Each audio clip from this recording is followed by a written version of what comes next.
I'm Alan Style. Today is November 13, 2025. Meron akong sasabihin tungkol sa kaibigan. Kasi sinabi ko na to dati din sa isang social media.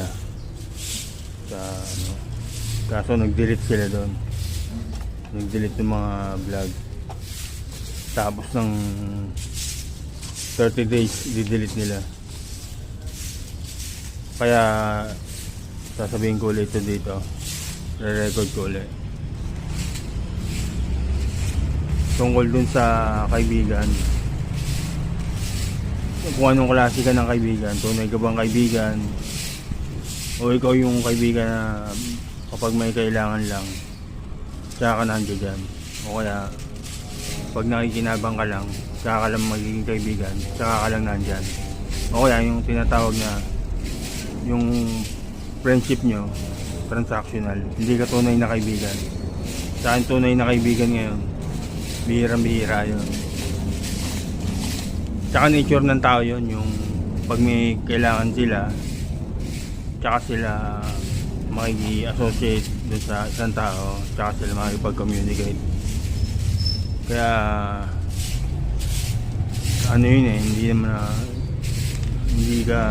hindi ako o ikaw dapat magalit sa ganun, kasi nature ng tao yun. Kaya ako sa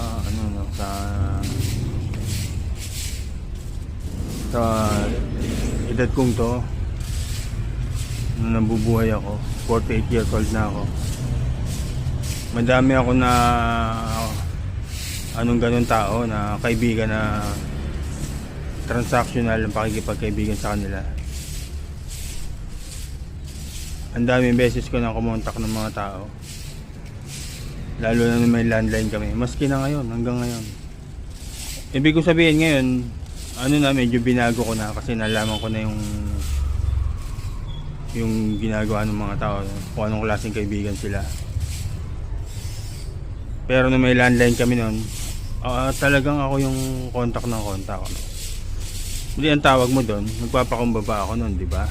Kasi ako yung kumukontak tapos sila, iniintay ko na sabihan ako ng diretsuhan na wag na akong tatawag sa kanila o ayaw nila akong kausapin, ganun.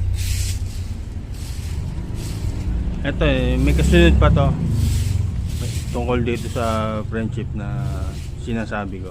Itong